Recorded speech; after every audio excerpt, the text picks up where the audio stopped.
네, 안녕하세요. 반갑습니다. 이성미입니다. 예. 교회가 점잖으시군요. 다른 데 가면 소리도 지고 그러고 난리도 치고 그러는데 되게 점잖으십니다. 밖에 비가 와서 그러나요? 아니면 온몸이 쑤시셔서 그러시나요? 반갑습니다. 이성미입니다.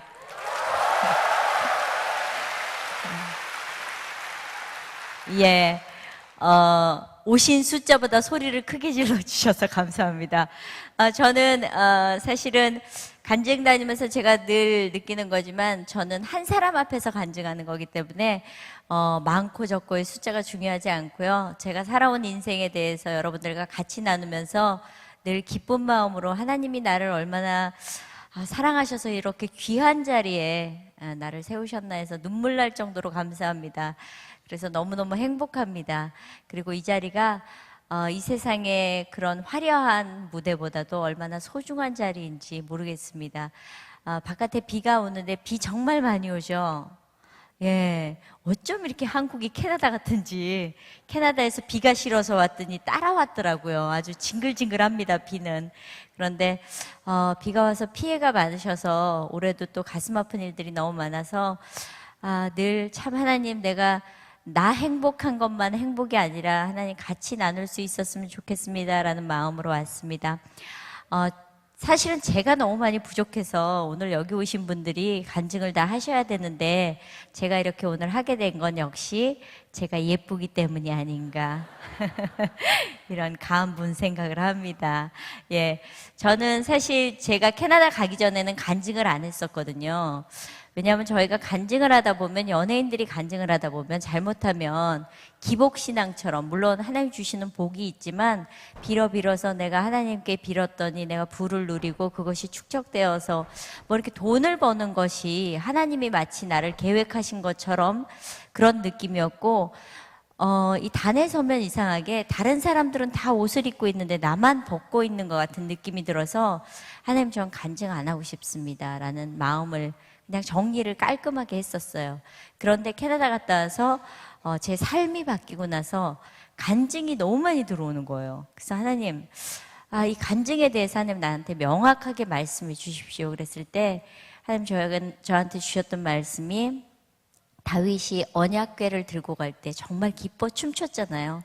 내가 하나님 앞에서 누가 보든지 어떻든지 비웃든지 말든지 하나님 앞에서 내가 정말 마음껏 하나님 주신 그 기쁨을 춤추며 내가 노래하면 되겠구나라는 생각이 들어서 이렇게 간증을 겁없이 합니다. 제 인생에 있어서 하나님을 만난 사건은 사실 캐나다 가서였었고요. 저는 하나님을 만나기 전의 삶과 하나님을 만나고 나서 너무너무 다릅니다. 전 제 인생에 있어서 하나님을 만나기 전의 삶은 늘 힘들었었고, 늘 우울했었고, 늘 과거로부터 묶임을 받아서 하나님, 난 살고 싶지 않아요 라는 고백이 저의 첫 번째 고백이었던 것 같습니다. 제가 나름 아까 말씀하셨는데 30년을 방송을 했더라고요. 개그계의 조상님이 어느 날 됐더라고요. 제가 와보니까 후배들만 있는 거예요. 선배가 없어요. 마음이 어렵더라고요. 제 위에 선배라고는 송혜 선생님 하나, 그리고 뭐 이용렬 씨, 뭐 주병진 씨, 이런 분들, 전유성 씨, 그런 분들밖에 안 계신 거예요. 그러니까 어느 날 제가 선배가 되고 나서 느낀 건, 내가 정말 반듯해야 되겠구나. 나의 흘러가는 것이 위로 솟구쳐 올라가는 것이 아니라 영향력은 밑으로 가는 거구나라는 마음이 들었습니다. 제가 하나님을 만난 것, 하나님을 만난 사건, 그 모든 것들을 여러분들과 함께 나누도록 하겠습니다. 저는 여기 뭐 모태신앙들도 계시고 모르겠지만 저는 생짜백입니다. 저 개인적으로 유기성 목사님 말씀을 되게 좋아하거든요. 어제도 듣고 오늘도 들으면서 왔었는데, 나도 이 교회 다니고 싶다 뭐 이런 생각하면서, 그리고 이렇게 은혜 받고 예배 드리면 얼마나 좋을까.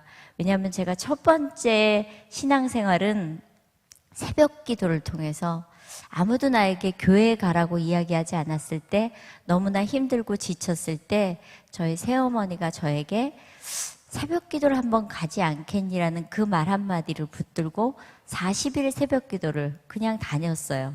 뭐 어떤 계획도 어떤 바람도 없이, 뭐 정말 기도라는 것도 알지 못할 때, 뭐 우리 주 예수 그리스도의 이름으로 기도드렸습니다 이런 것도 안 가르쳐 줬을 때 그냥 와서 정말 교회 끝자리에서 저 왔어요. 안녕히 계세요. 이게 첫 번째 저의 기도 제목이었습니다. 그런데 그 기도를 하나님이 들어서 정말 11일째 됐는데 방언이 뭔지도 모를 때 방언이 터진 거예요. 미쳐 날뛰게 된 거예요. 그래서 성경 공부를 하게 됐었습니다. 누군가가 이렇게 붙들고 와주는 게 얼마나 감사하고 고마운 일인지, 기도도 말씀도 교회도 같은 동역자가 있다는 게 얼마나 큰 축복인지, 내가 기도할 때 그 사람을 위해서 기도해주고, 그 사람은 나를 위해서 기도해주고, 그 사람은 나를 위해서 울어주고, 나는 그 사람을 위해서 울어주고, 그런 동역자가 있는 게 얼마나 좋은 일인지 이제 좀 깨달았습니다. 저는 제 인생 가운데서 참 나름 잘 먹고 잘 살 때도 있었고 정말 낭떠러지로 떨어진 기억들도 있습니다. 저는 이래봬도 무남동녀 외동딸이거든요. 예, 옛날에는 그렇게 흔치 않았었습니다. 예, 그래서 곱게 막 자란 케이스입니다. 제가 왜 이렇게 말씀을 드리냐면 저는 어머니가 좀 많습니다. 어머니가 넷입니다. 예, 뭐 더 많으신지도 모르겠지만 다른 분들은 저는 제가 저희 아버지가 저희 엄마가 초등학교 6학년 졸업하고 돌아가시고 나니까 정말 인생이 엉망진창이 되더라고요. 부모가 없이 혼자 커나간다는 거, 제가 하숙하고 자취하고 47번을 세다가 관뒀거든요. 징글징글하게 이사도 많이 다녔었고, 그래서 아마 캐나다도 이사 간다고 생각하고 갔던 것 같아요. 그렇게 해서 살면서 너무 힘들어서 정말 만신창이가 됐었습니다. 그리고 너무 희한한 건 제가 한숨을 쉴 때마다 저희 아버지가 엄마를 바꿔주셨습니다. 제가 지금 이렇게 웃으면서 얘기하지만 사실 새엄마를 맞이해드릴 준비도 안 돼 있었고 늘 삐따닥했었습니다. 당신이 내 엄마가 아니기 때문에 날 알아? 당신 친엄마가 아니잖아. 내 아픔 알아? 내 고통 알아? 내가 얼마나 힘든 줄 알아? 그래서 상처받을 준비가 되어 있었던 아이였었어요. 그래서 결국에는 아버지가 엄마들하고 헤어지는데 정말 일조를 했었던 사람이었습니다. 그렇게 해서 아버지 사랑만 받고 자랐었거든요. 그러면서 늘 외로웠었거든요. 그래서 늘 죽음을 묵상했었거든요. 그렇게 인생을 살아오면서 하나님을 알지 못했던 삶은 그냥 유명하고 잘 되고 잘 먹고 잘 사는 것이 그냥 내 전부인 양. 제가 개그맨 생활을 30년 하면서 아마 여러분들이 저보다 저의 과거는 더 많이 알고 계실 거예요. 저는 잊어먹었는데 그놈의 인터넷에선 저를 난도질을 쳐가지고 쪼사서 빻아서 쪄서 갈겨놨더라고요. 제가 가끔 인터넷에 들어가서 제 모습을 보면서 하나님, 나 너무 아파요. 내 과거를 지울 수 있다면 하나님 지우고 싶어요. 라는 고백을 합니다. 왜냐하면 우리 연예인 아이들이 그런 아픔의 글이 올라와서 그 댓글을 보고 자살하기 시작했기 때문에. 제가 왜 다시 캐나다에서 이 땅으로 왔는가? 많은 분들이 물어보세요. 제가 지금 그 얘기를 할 겁니다. 저는 캐나다 갈 적에 사실은 아버지가 돌아가시고 나서 삶의 의욕이 없었습니다. 제가 벌써 이제 7년, 8년 좀 넘었네요. 예, 제가 2002년 월드컵 끝나고 떠났었으니까. 아버지가 살아계실 땐 참 행복했었던 것 같아요. 그나마 나의 버팀목이었기 때문에. 정말 제가 기도하면서 그렸던 아버지와 같이 사는 꿈을 하나님 앞에서 꾸었을 때 그것을 누리게 되는 사건이 있었습니다. 제가 일산의 전원주택에서 아버지를 모시고 살게 됐어요. 너무너무 행복했었어요. 아버지를 모시고 그 집에 들어가서 아버지는 일주일 그 집에 사시고 그리고는 다시 그 집에 돌아오지 않으셨어요. 그래서 아버지 장례를 치르고 나서 하나님을 원망하기 시작했어요. 하나님, 내 좋은 건 다 뺏어가시는군요.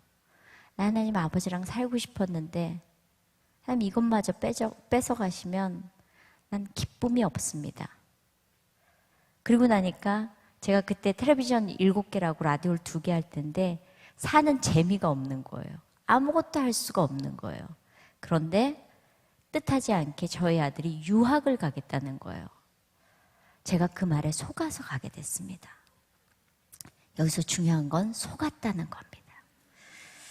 공부를 안 하던 놈은 거기 가서도 안 한다는 걸 거기 살면서 깨우치게 됐습니다. 그래서 제가 6학년짜리 아들이 유학을 가겠다 그래서 유학 가지 말고 이민 가자 그랬어요. 우리 떠나자. 내가 이곳에 있는 건 상처뿐이니까 내가 이 땅을 떠나면 다시는 이 땅을 돌아오지 않으리라. 그래서 이 땅을 떠나게 됐어요. 방송에서 그렇게 대성통곡하면서 울 때 사람들은 왜 이렇게 우냐 그랬어요. 다시는 이 나라에 돌아오지 않을 것 같았었거든요. 뒤돌아보지 않을 것 같았었거든요. 그리고 캐나다라는 나라를 갔습니다. 제가 캐나다 가보고 깜짝 놀랐어요. 정말 자연이 푸르더라고요. 저는 하늘이 그렇게 파란색인지 몰랐어요. 하늘이 푸르르고 정말 저희 집에 곰 3마리가 나왔어요. 믿거나 말거나. 그런데 저희 딸들이 엄마 곰 3마리 불렀더니 곰 3마리 나왔다고? 내년엔 곰 4마리 나오게 곰 4마리 부르자고. 그 다음에 4마리 나왔습니다. 그리고 저희 집에 각종 동물들이 무지 많이 오는 거예요. 너구리, 뭐 스컹크, 그다음에 정말 사슴들이 건널목에 서 있어요. 신호 바뀔 때까지. 안 믿으시는 모양인데 진짜예요. 그리고 정말 곰들이 언덕으로 올라가면서 너무 힘들어서 힘들어 그러면 곰도 저쪽에서 하고 있어요. 근데 안 믿어요. 그렇게 자연이 좋은 나라예요. 제가 캐나다에서 7년 살다가 한국에 오니까 적응이 잘 안 되는 거예요. 왜냐? 제가 캐나다에서 9시 반에 잤거든요. 근데 여기 오니까 9시 반이 활동 시간이에요. 그리고 캐나다는 밤이 밤이고 낮이 낮이거든요. 한국에 오니까 밤이 낮이에요.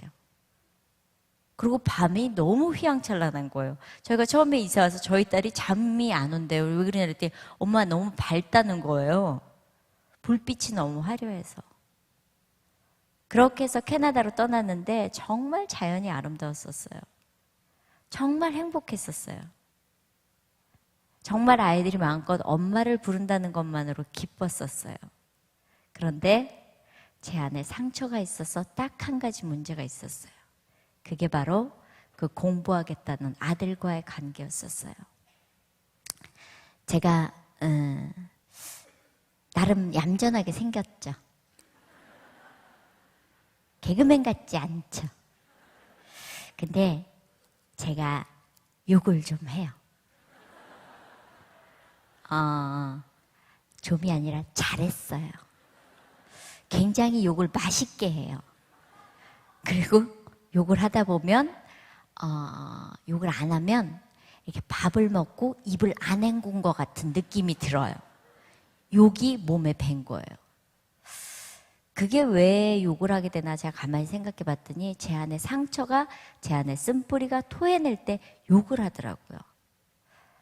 여러분들 중에서도 혹시 바깥에서 멀쩡한데 집에서 욕을 하거나 폭언을 하거나 집어던지거나 뭐 소리를 지르거나 이런 분들은 내 안에 분노가 있다고 생각하시면 돼요. 제가 그렇게 욕을 했어요. 누구한테? 그 아들한테. 보통 욕의 기본이라는 단에서 이런 얘기는 그렇지만 이런 미친놈, 이런 정신 나간 놈, 이런 도라이, 이런 강아지 뭐 이런 욕 있잖아요. 강아지 말고 있죠. 그 욕을. 웃으시는 분들은 그게 무슨 욕인지 알고 계시다는 걸 제가 이미 알아요. 밥 먹듯이 욕을 했었어요. 아주 욕을 맛있게 했었어요. 그리고 제가 화가 나면 욕으로 풀었었어요. 그런데 너무 감사하게 사춘기 아들은 욕먹을 준비가 돼 있어요. 컴퓨터를 하면서 엄마한테 욕이 그리워서 기다리고 있었어요. 저희 아들이 컴퓨터를 하고 있는데 제가 그날도 늘 욕을 했었으니까 야 나와. 아이씨 컴퓨터 하고 있잖아. 나와 이 새끼야. 뭐 이러고 욕을 했어요. 그게 습관처럼. 그리고 제 안의 분노는 아이들한테 폭발하더라고요. 바깥에서 너무 멀쩡하고.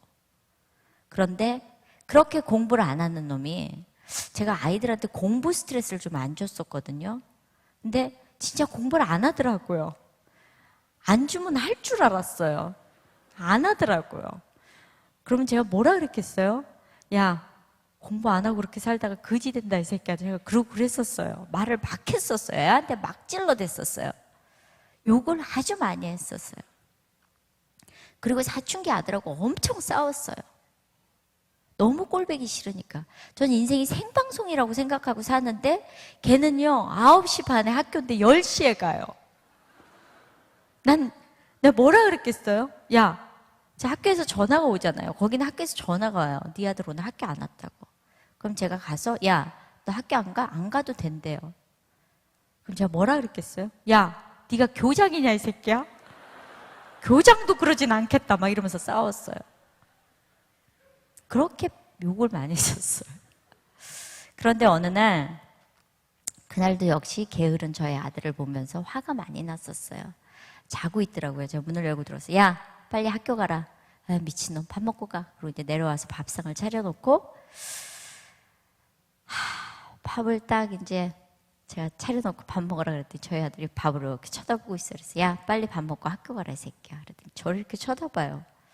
그 사건 전에 저희 아들이 제가 남편하고 잘 싸웠거든요. 분노가 있으니까 떨어져서 사니까요. 3년 지나니까 남이에요. 그래서 저는 혹시 여기 조기 유학을 꿈꾸거나 기러기를 꿈꾸신다면 포기하라고 말씀드리고 싶습니다. 5년 지나니까 아빠가 있을 자리가 없어요. 7년 되니까 남보다 더 못해요. 제가 옷 갈아입고 있는데 들어오면 깜짝 놀래요. 서로. 누구세요? 그만큼 어색해지더라고요. 네, 제가 저희 아들한테 그렇게 욕을 하면서 컴퓨터로 그렇게 하고 있을 때 제가 정말 많이 싸웠었거든요. 저희 아들은 이렇게 주먹으로 분노를 표현 못하니까 벽을 쳐가지고요. 구멍을 내놨었어요. 그건 제가 거기다가 우리 아들이 한 짓, 나중에 이사 갈 때 공사할 것 이렇게 써놨었어요. 다니면서 보라고.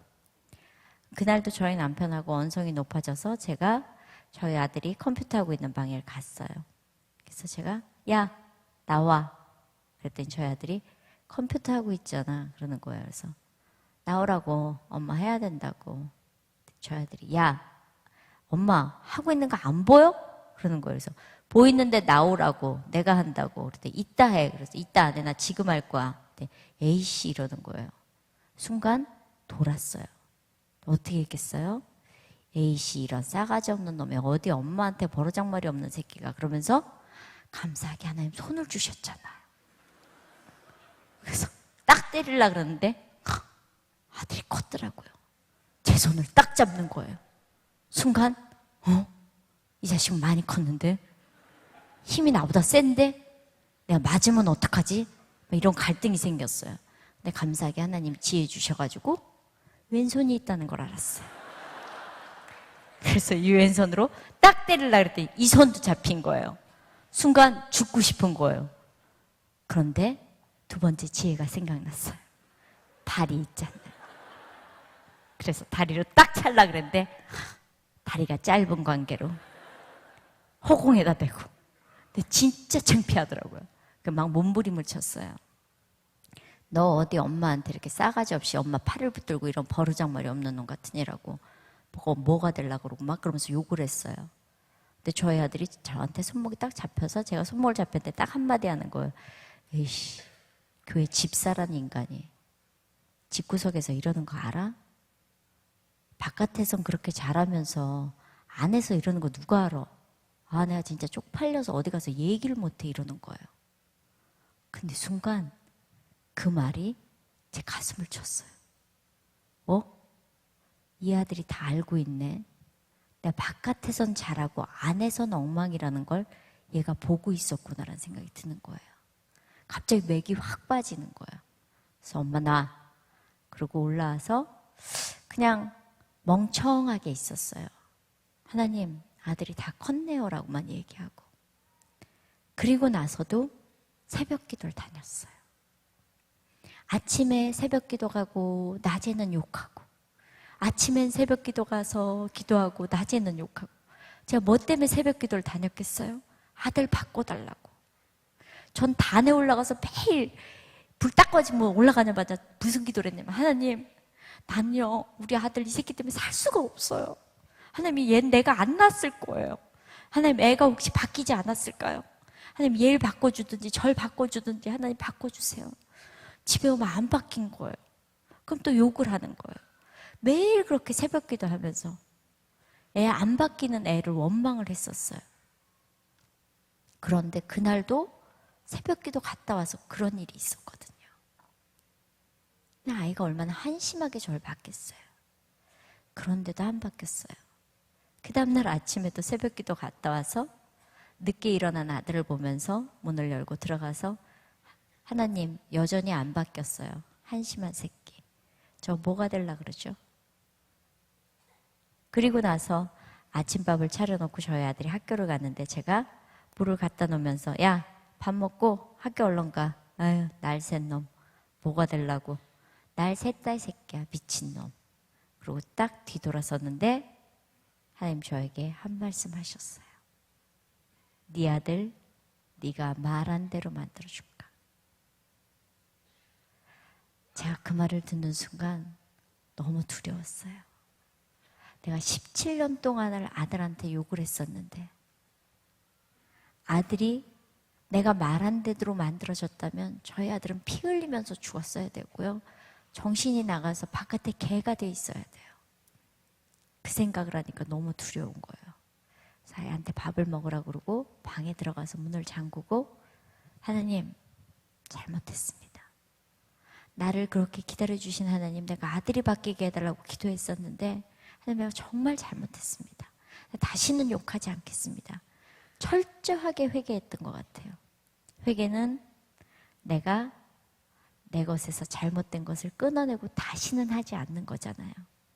놀랍게도 제가 그렇게 기도하고 나서 그 다음부터는 욕을 안 하는 거예요. 그랬더니 저희 아들한테 금단 현상이 일어나기 시작했어요.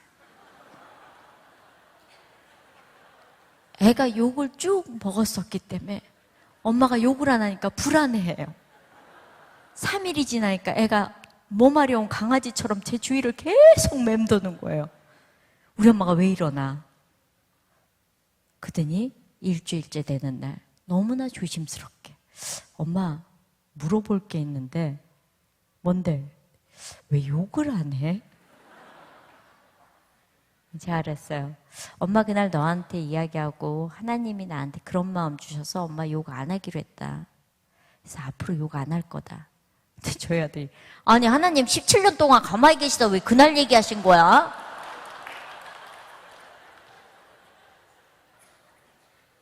제가 알았어요. 하나님이 나에게 늘 옆에서 말씀하시는데 내가 교만했었다. 성경에 귀 있는 자가 듣는다는 건 겸손해지고 내가 들을 준비가 되어 있을 때 하나님 말씀하시는 게 들리더라. 내가 그것을 이제 깨달았다. 저희 아들이 2층으로 올라가면서 저희 딸 둘한테 좋겠다 니들은 욕 안 먹고 커서. 그러더니 놀라운 일이 일어나기 시작했어요. 저희 딸한테 야 오빠 밥 먹으라 그래라 그랬더니 저희 딸이 올라갔다 오더니 엄마 큰일 났어. 왜? 오빠가 공부를 해. 뭐? 오빠가 공부를 해? 저희 식구가 처음 본 거예요. 오빠가 공부하는 걸. 아이가 조금씩 바뀌기 시작하는 거예요. 그래서 제가 그때 깨달았어요. 아, 내가 변하면 아이가 그것을 보고 변하기 시작하는구나. 그런데도 내 안에 쓴뿌리와 상처 때문에 아이를 미워했었어요. 사랑하지 않았어요. 철저하게 율법으로 가르쳤어요. 이성미의 아들로 똑바로 앉아. 바르게 예의 발라야 돼. 인사 잘해. 밥 잘 먹어. 뭐뭐뭐뭐 어떻게 해. 그런데 결정적인 사건이 저희 아들한테 일어났어요. 저희 아들이 운동을 되게 잘하거든요. 그래서 학교 반 운동장을 금을 거놓고 한쪽은 축구를 하고 한쪽은 하키를 하는데 저희 아들이 축구부 했어요. 근데 하키하는 아이들이 자꾸 스틱으로 공을 보니까 이제 열받은 거예요. 그래갖고 축구공을 이렇게 놓고 있다가 제일 깐죽거리는 아이한테 발로 해가지고 탁 뒤통수에다 찬 거예요. 그런데 그 캐네디언 아이가 뒤를 딱 돌아다 와서 정면으로 축구공을 맞은 거예요. 그러니까 열받아서 저희 아들한테 와서 멱살을 잡았어요. 밀고 당기고 밀고 당기고 밀었는데 그 아이가 브레이드를 타고 있어서 뒤로 넘어지면서 바닥에 아스팔트에 머리를 다치면서 순간 뇌진탕으로 혀가 말려 들어간 거예요. 저희 아들이 혀를 꺼냈더라고요.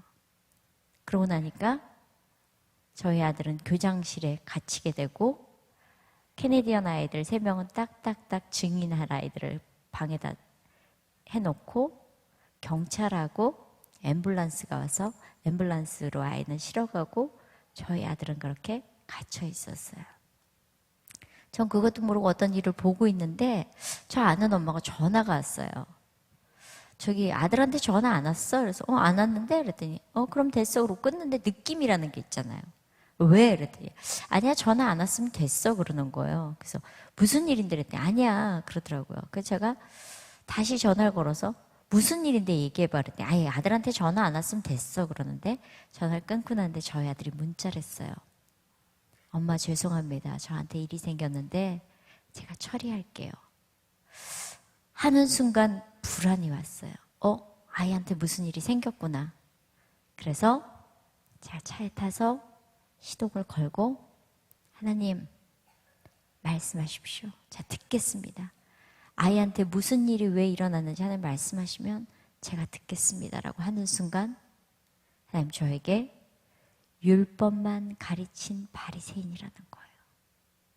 철저하게 율법으로만 아이를 훈련시켰던 제 모습을 보게 하셨어요.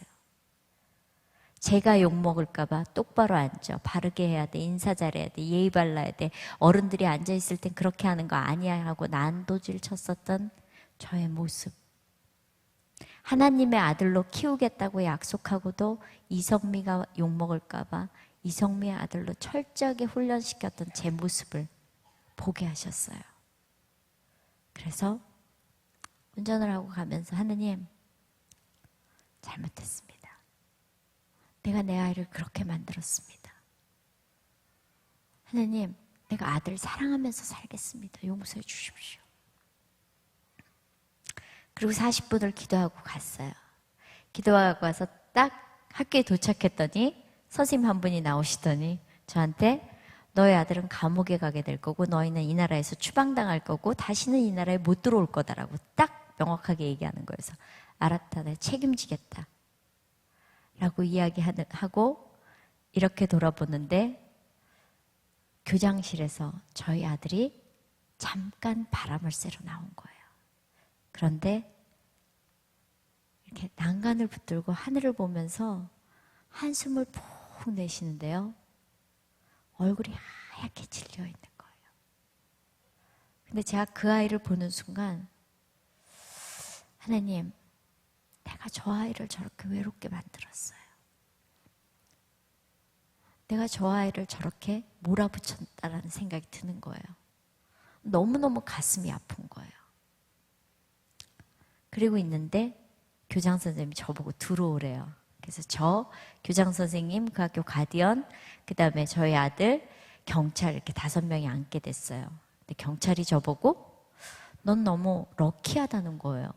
왜 그러냐 그랬더니 이 3명의 캐네디언 아이들이 저희 아들이 때린 게 아니라 밀었는데 뒤로 넘어져서 브레이드를 타고 있는데 뒤로 넘어져서 뇌진탕으로 잠깐 쓰러진 거다라고 이야기한 거예요. 다 똑같이. 그래서 나라에서는 처벌을 하지 않겠대요. 학교에선 처벌받겠지만. 그리고 있는데 무전기가 왔어요. 그 쓰러졌던 아이가 깨어나서 저희 아들이 처벌받지 않았으면 좋겠다고. 그래서 학교에서 14일 정학만 맞고 저희 아들이 집으로 오게 됐어요. 집으로 왔는데 그날은 아무것도 못 하겠는 거예요. 기운이 없어서. 완전 맥이 빠지더라고요. 그래서 그 다음날 아침에 일어나서 아이한테 뭘 해줄까? 밥을 맛있게 해줘야 되겠다. 그래서 밥을 맛있게 차렸어요. 그리고 저희 아들 보고 와서 밥을 먹으라 그랬어요. 애가 내려오더니 밥상을 보더니 밥을 못 먹어요. 너무 잘 차려놓은 거야. 우리 엄마가 그런 엄마가 아닌데. 그러니까 얘가 난 이 밥을 먹으면 떠나야 되는구나. 우리 엄마가 마지막 밥상을 이렇게 멋지게 차려놓은 거구나. 그런 마음으로 입을 못 대는 거예요. 그래서 밥 먹고 올라와. 그때 저희 아들이 밥을 먹고 제 방으로 들어왔어요. 여러분들이 놀러와서 보셨던 사건이 그 사건이에요. 저희 아들 왔길래 앉아. 그리고 제가 무릎을 꿇었어요. 그리고 용서를 빌었어요. 엄마 미안하다. 엄마 그동안에 너 많이 미워했었다. 그리고 엄마 너 사랑 없이 키웠었다. 그래서 이런 일이 있었던 것 같다. 내가 그 용서를 지금 받고 싶다. 근데 저희 아들이 대성통곡을 하는 거예요. 엄마, 내가 얼마나 힘들었는 줄 알아? 엄마 나한테 칭찬 한번 해줘봤어? 엄마 나한테 잘한다고 이야기해 준 적 있어? 잘하는 건 당연하다고 생각했고 못하는 것만 엄마 나 뭐라 그랬었잖아.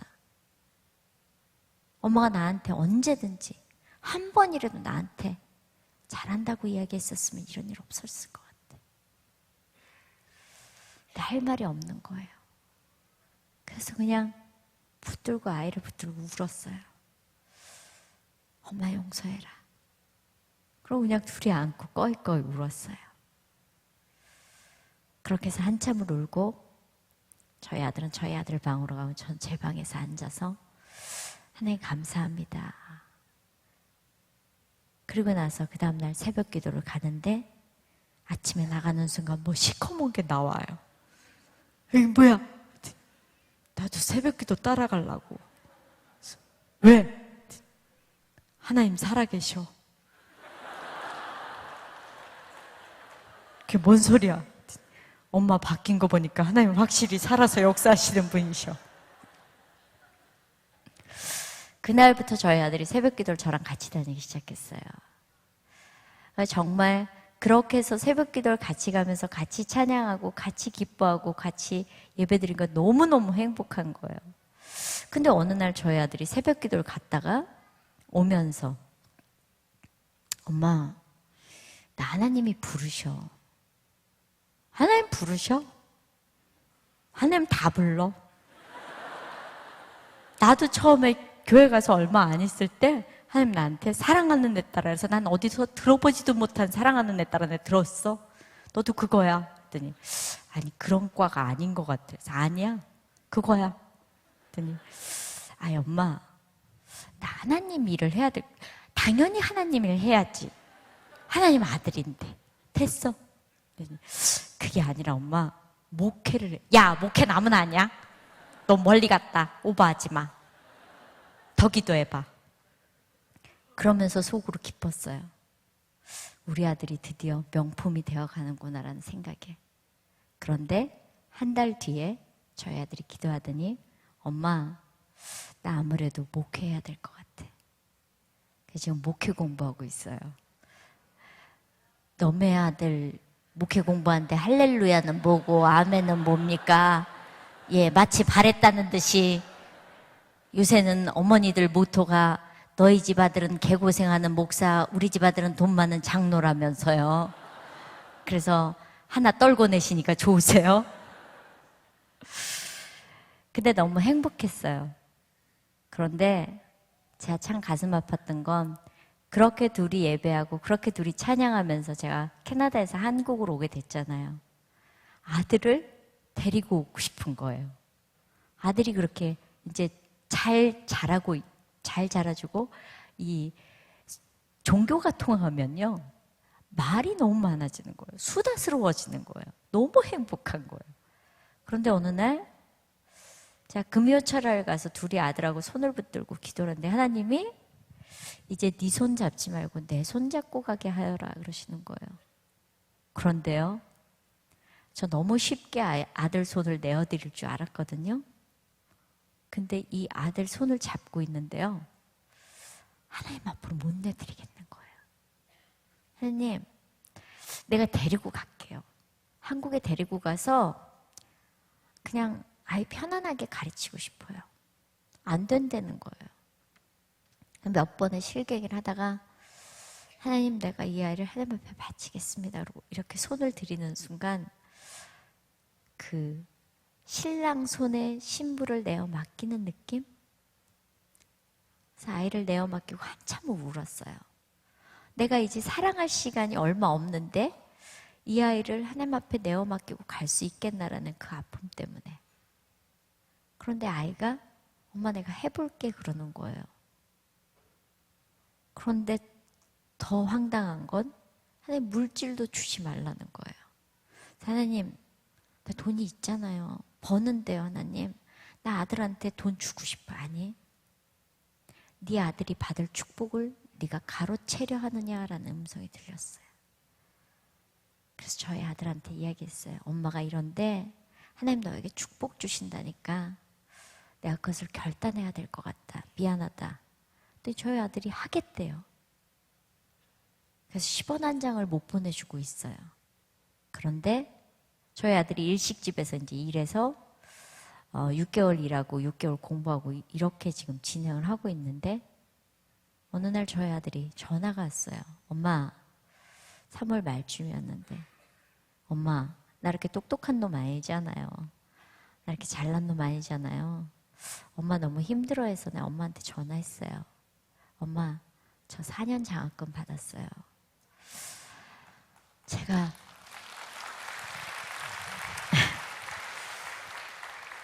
한 일이 아니고 다 위에서 하신 거기 때문에 하나님께 영광의 박수를. 사실은 너무 감사했어요. 그리고 기억났어요. 하나님 저에게 하셨던 네가 네 아들이 받을 축복을 가로채려 하느냐. 아이가 지금 공부하고 있다가 잠깐 한국에 왔어요. 너무 보고 싶은 거예요. 아우리치를 간다 그래서 한국으로 아우리치로 온다 그러더라고요. 그래서 집에 잠깐 있다 같이 가라 그래서 왔어요.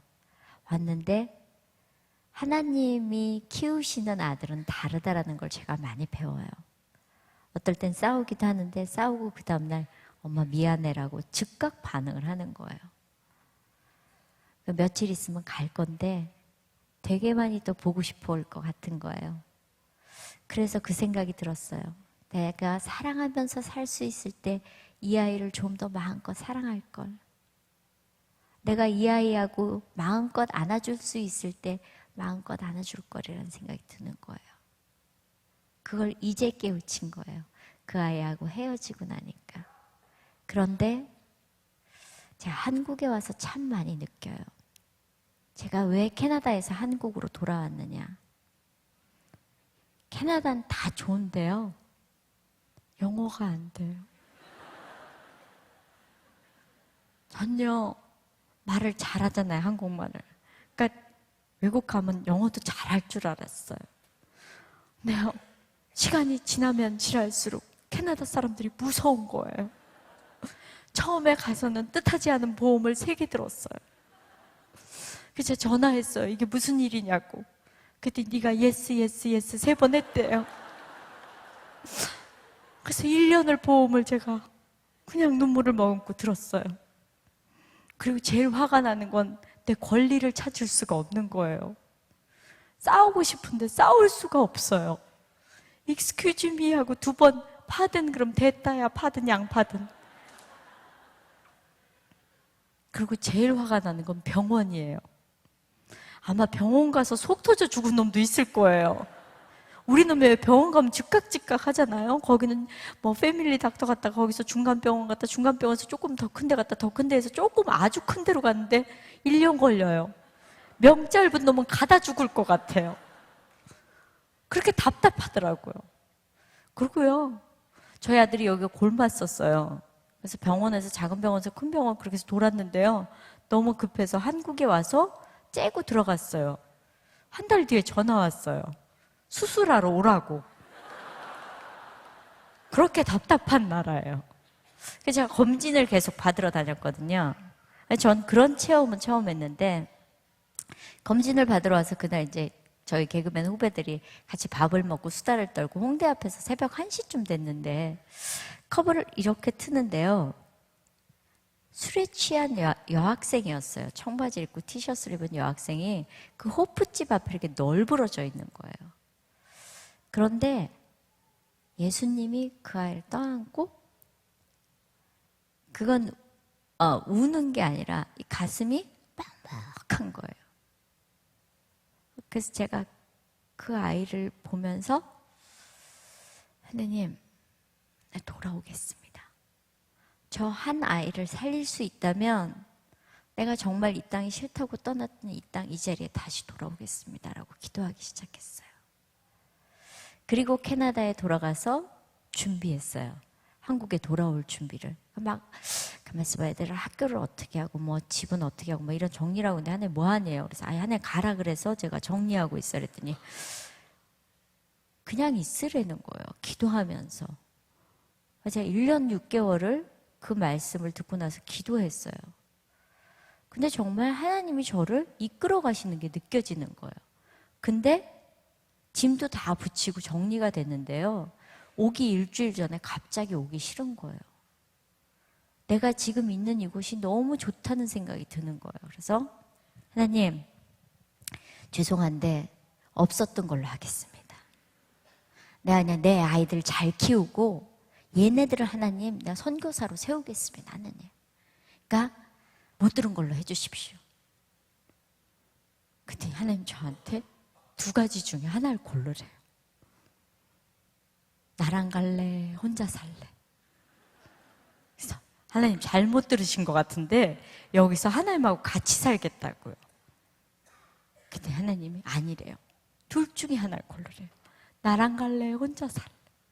내가 뭐라 그랬겠어요? 더러워서 같이 간다 내가.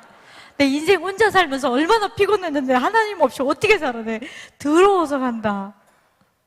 그러면서 배운 게 있어요.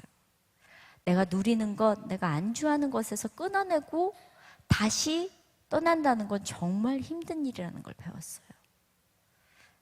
물론 많은 것을 가지진 않았지만 내가 아이들하고 행복하게 살았던 그곳을 끊어내고 오는 게 되게 힘들더라고요. 그런데 하나님이 저에게 고난이 축복이라는 마음을 주셨어요. 내가 그렇게 아무렇지도 않게 이사를 다녔던 것들이 이거 하나 못하겠는가라는 생각으로 바뀌었어요. 기쁜 마음으로 정말 오겠다고 해서 이 땅에 오게 된 거예요. 근데 와서 보니까 한국은 아이들이 너무 힘들어요. 애들이 공부를 그렇게 열심히 하더라고요. 안 되는 공부를. 그렇게 막 애들이 1시까지 어딜 가더라고요.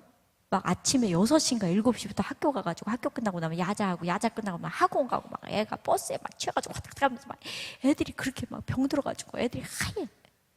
근데 결정적인 건 공부를 못해.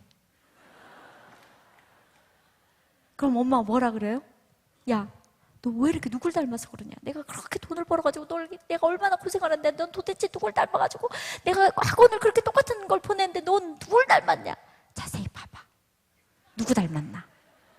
나랑 똑같아. 그러고요. 어딜 가나 1등은 하나예요. 잘 보세요. 그런데 애들을 똑같은 기계 속에다 넣어서 똑같이 만들려고 그러잖아요.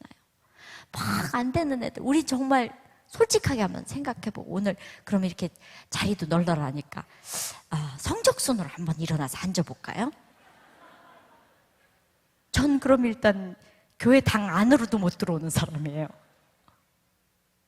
모든 게 성적에 맞춰져 있잖아요. 모든 기준이. 공부 잘해? 아이들이 얼마나 스트레스를 받겠어요. 요새 아이들 욕을 잘하는 게 스트레스 방법, 표현 방법이잖아요. 근데요, 우리 학교 다닐 때 가만히 제가 생각해 보면요, 공부 못하는 애들은요, 일단 책상 앞에 앉으면 할 게 많아요. 책상 정리를 해야 되고요. 책상 정리하다 보면 서랍 정리를 해야 되고요. 서랍 정리를 하다 보면 뒤에 옷이 걸려있는 게 마음에 안 들어서 옷 정리를 해야 되고요. 옷 정리를 하다 보면 이불이 걸거쳐서 이불 빨래를 해야 돼요. 공부할 시간이 없어요. 피곤해서. 어머니들 안 그러셨어요? 전 그랬어요. 그래서 저는 애들한테 스트레스를 안 줬거든요. 그리고 애들이 감사하게 저는 저보다 1등만 잘해도 얘기 안 하리라. 근데 저보다 점수가 좋아요. 나 애들한테 얘기를 못했어요. 공부 잘하라고. 그런데 한국에 와보니까 엄마들이 한국에서 한을 품고 공부를 시키는 거예요. 그럼 뭐라 그래요? 넌 나같이 살지 말아라. 넌 나처럼 살면 안 돼. 공부 잘해서 훌륭한 사람이 돼서 훌륭하게 살아야 돼. 너 옆집에 봐라. 쟤 공부해가지고 그렇게 잘한대잖니. 그렇게 옆집애가 부러우면 옆집에 데려다가 키우든가. 안 되는 공부를 그렇게 시키겠다고 그냥 없는 돈에 막 쥐어짜가지고 막 학원을 그렇게 보내면서 막 애를 트트트트 볶아가지고 뭐하러 학원을 보냈어요? 이제 학원 하시는 분들은 오해가 없으시길 바랍니다. 제가 이제 학원을 보내지 말라 이거는 어차피 공부 안 하는 놈은 학원에 가서도 잔다 이제 이 얘기죠. 왜 돈을 줘서 학원 가서 재우세요? 집에서 그냥 두 다리 뻗고 자면 마음이나 편하지? 전 그래서 공부 잘하는 애들은 공부하러 가지만 못하는 애들은 놀려라 이제 이런 주의거든요. 물론 저희 아이들은 여기 와서 학원을 안 다닙니다. 그러니까 제가 이렇게 자신 있게 얘기하잖아요. 근데 보면 엄마들이 사실은 수능 때 제가 새벽기도 와보고 깜짝 놀랐어요. 엄마 아들이 이 단에 다 붙어 있어. 나는 장판지를 바꾼 줄 알았어. 막 엄마들이 100일 뭐 이런 새벽기도 하잖아요. 그러면 엄마들이 여기 어디 구석에서 십자가 여기 위에 있으니까 못 올라가지? 여기 위에도 붙을 엄마들이야. 막 그래가지고 앉아가지고 이렇게 보면은요 막 무릎을 꿇고 아버지 감사합니다. 주여 믿습니다. 막 이러면서 기도하는데 자세히 들어보잖아요. 그럼 하나님 믿습니다. 저희 딸이 이번에 수능을 보는데 하나님 이번에 시험을 잘 볼게요. 좋은 학교 붙게 해주시면 하나님 제가 헌금을 이빠이 하겠습니다. 주님 믿습니다. 막 이러면서 막 그러면은 이쪽에 있는 아줌마가 어머 저 옆에 있는 봐라 주여를 3번 불러서 5번 불러야지. 주여 믿습니다. 이번에 우리 딸이 시집가서 학교 가는데 이번에 저쪽 집보다 우리 아이를 좋은 학교 보내주시면 저쪽 집보다 따블로 할 거고 하나님 그러니까는 우리 딸이 이번에 좋은 학교 붙게 해주시면 하나님 내가 정말로 최고로 좋은 것들을 드리겠습니다. 믿습니다. 아멘. 죽기 살기로 막 하나님 피곤하실 거야. 그래서 우리 아이가 대학 떨어지면 하나님 우리를 버리신 건가요? 그렇게 해서 아이들이 좋은 학교를 가는 거 그것이 목적이 되어버렸잖아요. 저희 아들이 사실은 좋은 학교 가기를 원했어요. 인류대학을 가고 싶어 했었어요.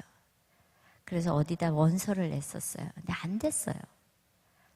그러면서 저한테 엄마 좋은 학교 가고 싶었는데 인류대학 가고 싶었는데 엄마 안 돼서 미안해요. 엄마한테 좋은 선물 주고 싶었는데. 근데 제가 그랬어요. 네가 생각하는 인류학교에 가서 네가 삼류면 그 학교 삼류야. 네가 생각하는 삼류학교에 가서 네가 인류가 되면 그 학교는 인류야. 내가 그 얘기를 했어. 내가 그 얘기하고 깜짝 놀랐어. 나의 머리로는 나올 수 없는 생각이거든. 나의 생각으로는 어떻게 하느냐? 아이고 봐라 이 새끼야 공부를 그렇게 안 하더니 똥통에 가서 똥물이나 튀기면서 그렇게 살아라. 그럴 줄 알았다 인생하고는. 이럴 엄마거든요. 내가 간증 때마다 그 얘기해. 내가 날 너무 기특한 거야. 아이들이 병 들어가고 있어요.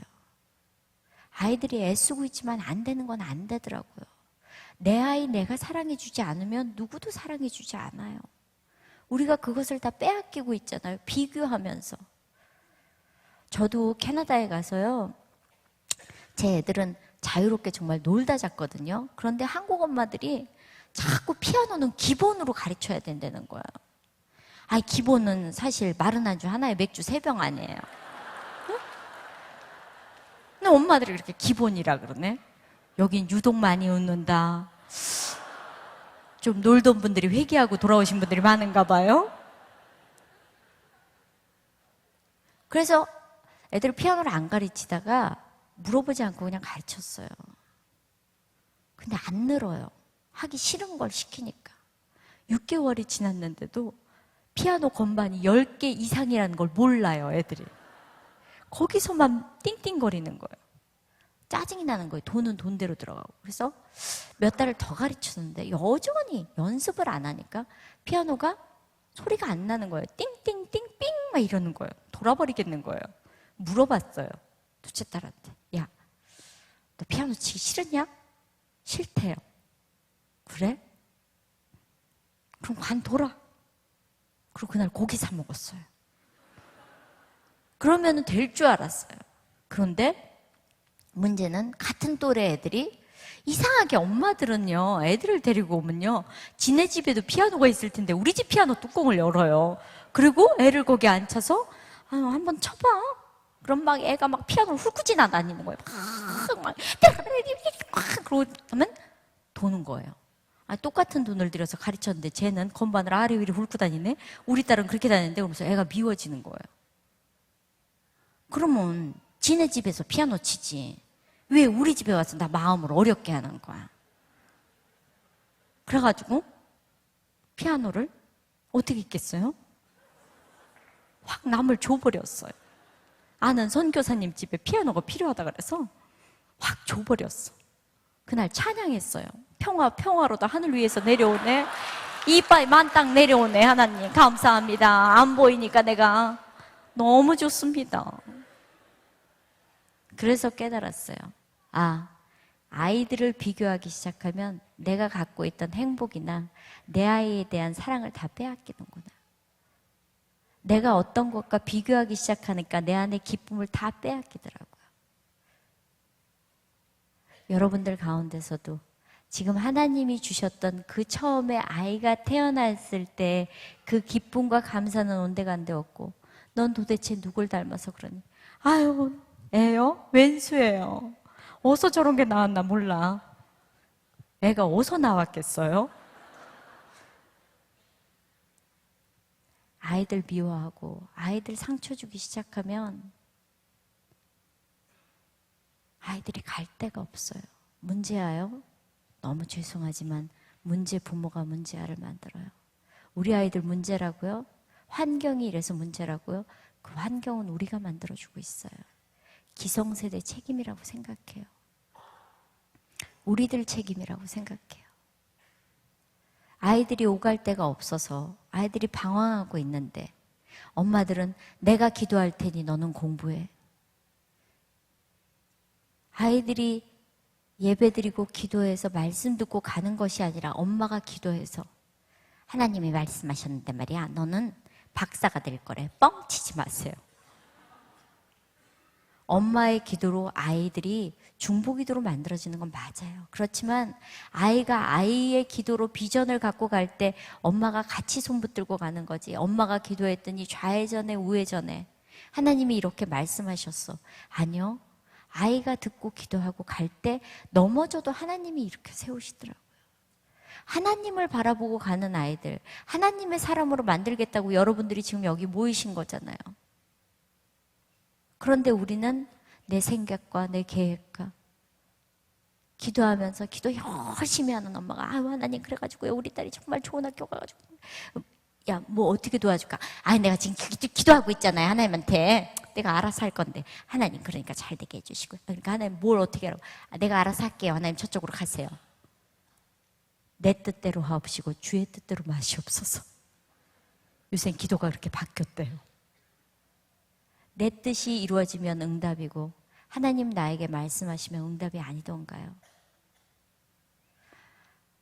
한국에 와보니까 너무 정말 아이들이 지쳐 있어요. 그 아이들이 내 아이라고 생각하면 가슴이 아프잖아요.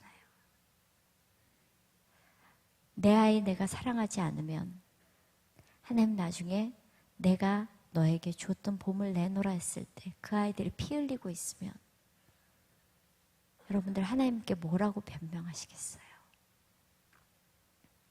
내 믿음 지켜서 내가 천국 가는 거 아니요. 믿음의 대가 끊기는 것에 대해서 두려워하라 하셨거든요. 지금 우리가 이렇게 잘 먹고 잘 살고 풍요로운 것들이 어쩌면 우리가 신앙생활을 하는데 독이 될 수도 있어요. 하나님이 주신 복을 우리가 어떻게 누리는가도 되게 중요하다는 생각이 드는 거예요. 제가 그렇게 해서 정말 캐나다에서 와봤더니 저는 사실은 연예인 아이들하고 모여있을 때 가장 행복하거든요. 제가 제자리로 돌아왔기 때문에. 제가 연예인들하고 연합 집회를 하면서 배운 건 하나님, 사실은 그 일이 여러분들 아시는 최진실 씨 죽었을 때 사건으로 인해서 아이들이 너무 힘들어해서 제가 거기서 새벽기도 하면서 여기 시간으로 11시일 때 저는 거의 새벽에 6시니까 너 거기서 11시에 기도하면 내가 거기서 6시에 기도할 테니까 중보 기도하자 해서 시작됐어요. 그랬다 한국에 돌아오면서 연예인 아이들하고 연합 예배를 하게 됐어요. 그 아이들을 보면서 사실은 하나님 저에게 주셨던 마음이 뭔지 알 것 같아요. 사실 많은 사람들이 연예인이 되고자 하고 꿈꾸고 화려한 것을 쫓아가기 시작했어요. 심지어 나의 태어난 본성을 잃어버린 채 얼굴을 바꾸면서 요새는 애들이 학교 갔다 오면 엄마를 못 알아본대요. 누구세요? 엄마 빵 좀 넣었어. 너도 좀 넣을래? 정체성을 잃어가기 시작했어요. 하나님 나에게 주셨던 처음에 부모로부터 받은 유전자 관계가 망가지기 시작했다고요. 아이들의 정체성을 잃어버리면서. 저는 아직도 많이 부족한 사람이에요. 정말 나의 나된 것이 하나님의 은혜이기 때문에 하나님이 나에게 늘 말씀하시지 않고 나를 외면하시면 저는 아무 말도 호흡할 수도 손가락을 하나 까딱할 수도 내 머리카락 하나 움직일 수도 없는 사람이잖아요. 그런 저에게 하나님 하나하나 가르쳐 주셔서 여기까지 왔거든요. 저는 내가 행복하면 아이들도 행복하다고 생각해요. 아이들이 행복하면 저도 행복해요. 그것이 가정이라고 생각해요. 제가 캐나다에 가서 7년을 살고 와보니까 아이들을 데리고 혼자 떠나는 것, 아버지를 기러기 아빠로 놔두는 것, 아이들을 혼자 유학 보내는 것 아니라는 것을 배워왔어요. 가족은 지지고 볶아도 같이 있었으면 좋겠다. 어느 날 정말 품 안의 자식이 떠나니까 좀 더 일찍 알았더라면 이라는 생각이 드는 거예요. 여러분들이 오늘 오시면서 많은 기도 제목들 갖고 오셨을 거고 하나님 앞에서 몸부림도 치실 거고 나는 왜 이럴까라는 생각도 많이 하실 거예요. 제가 그랬었어요. 하나님, 나는 내 인생이 싫습니다. 빨리 데리고 가주세요. 그런데 지금은 하나님, 내가 하루라도 하나님 일을 열심히 하고 싶습니다. 왜냐하면 하나님께 받은 사랑이 너무 크기 때문에. 나의 힘들었던 세월들, 나의 고난의 세월들, 나의 어려웠던 세월들, 하나님은 그것을 들어서 쓰신다는 걸 배웠거든요. 많은 분들이 성경 속의 인물들 중에 좋아하는 인물들이 다윗처럼, 모세처럼, 요셉처럼 다 최고의 인물들, 바울처럼 이런 사람은 없어요. 세례 요한처럼 만들어낸 이런 사람, 이런 기도 잘 못 들어본 것 같아요. 다 다윗처럼, 요셉처럼 이런. 저도 그런 사람이었었어요. 하나님, 저도 모세처럼 써주십시오. 그런데 어느 날 성경을 보면서 제가 존경하는 인물이 바뀌었어요. 하나님, 구레네 사람 시몬처럼 살겠습니다. 예수님이 십자가를, 피 흘린 십자가를 지고 가실 때 아무도 그 옆에 없었습니다. 그런데 유일하게 구레네 사람 시몬은 떠밀려서건 억지로건 예수님의 피 흘린 십자가를 잠깐이라도 졌습니다.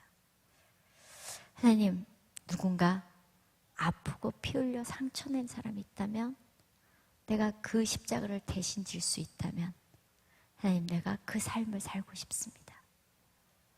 이 고백은 제가 50이 돼서 했던 고백입니다. 저는 제 인생에 많이 힘들었던 시간들을 보내면서 많은 원망과 많은 아픔과 많은 슬픔이 있었습니다.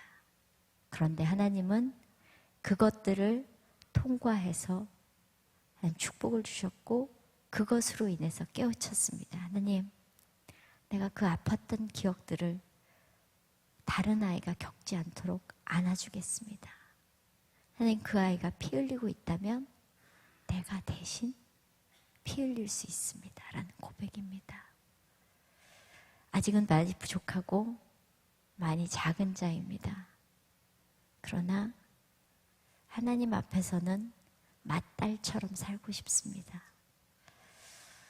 하루하루가 쌓여서 하나님 1년 365일이 된다는 걸 가르쳐 주셨기 때문에 저는 작은 것에 충성할 것이고 하루에 최선을 다할 것입니다. 많은 분들이 기도하고 계시겠지만 저희 연예인들 위해서 기도 많이 해주십시오. 저희가 연합예배한 지 1년 반 됐고요. 유기성 목사님한테도 졸라서 저희 예배 와달라 그래서 사실은 이 자리까지 오게 됐습니다. 저희가 매일 밤 혹시 시간이 되시면 9시부터 10시 40분까지 제가 연예인 아이들 중보기도 하기 시작했거든요. 한 200명 정도 저희가 매일 이름을 부르면서 기도하기 시작했습니다. 여러분들도 시간이 되시면 뭐 한 사람이 됐건 두 사람이 됐건 저희 아이들 텔레비전 보시면서 같이 중보해 주셨으면 좋겠습니다. 기도가 쌓여야 하나님 그 일을 행하실 때 훨씬 더 빨리 하실 거라고 믿습니다. 저는 저희 연예인 아이들을 위해서 다시 그 아이들에게 믿음이 들어가고 말씀이 들어가서 온전히 세워지기를 하나님이 세우시기를 바라는 사람입니다. 저희가 그 연예인 기도 연합 예배하면서 타이틀이 있어요. 하나님 주신 마음. 하나님은 한 명의 예배자를 찾습니다. 그게 바로 당신입니다. 라는 게 저희 연예인 예배 타이틀입니다. 저희 아이들이 한 명이 바로 서면 청소년들에게 끼치는 영향으로 그 아이들로 인해서 하나님의 아들, 딸로 많이 변화받을 거라고 믿습니다. 그 아이들을 위해서 기도 많이 해주셨으면 좋겠고요. 부족하지만 제가 이 자리에서 이렇게 간증할 수 있게 해주신 하나님이 너무너무 감사하고요. 제가 한 것이 아니라 하나님이 이 모든 것을 하셨습니다. 그래서 너무너무 감사하고요. 그리고 제가 받은 마음은 십자가의 복음이 아닌 것은 복음이 아니라는 거. 우리가 십자가 없이 그리스도를 이야기할 수 없고 그리고 부활 없이 우리가 그 믿음을 이야기할 수 없다는 거. 그것을 하나 배웠습니다. 십자가 없는 교회가 있지 않도록. 저희가 이제 김용희 선교사님, 박보영 목사님, 유기성 목사님 이렇게 모셔서 저희가 예배를 하는데 그분들의 공통점이 십자가의 복음이더라고요. 근데 정말 저는 온누리교회를 다니거든요. 예, 그러면서 배운 건 하나님 십자가 붙들고 가겠습니다. 좁은 길 가겠습니다. 그리고 이 길을 따라오는 그 친구들을 위해서 내가 죽겠습니다라는 게 저의 고백입니다. 부족한 저의 신앙 간증 들어주셔서 감사하고요. 저는 이렇게 간증했지만 저에게 무슨 일이 일어날지 어떤 사건이 일어날지 저는 아무것도 모릅니다. 그러나 그것을 통해서 하나님 저를 더 단단하게 만드신다면 열심히 하나님 앞에서 기도하고 가겠습니다. 우리 연예인 아이들 위해서 기도 많이 해주시고요. 끝까지 하나님께 모든 것들을 드리면서 물러가겠습니다. 감사합니다.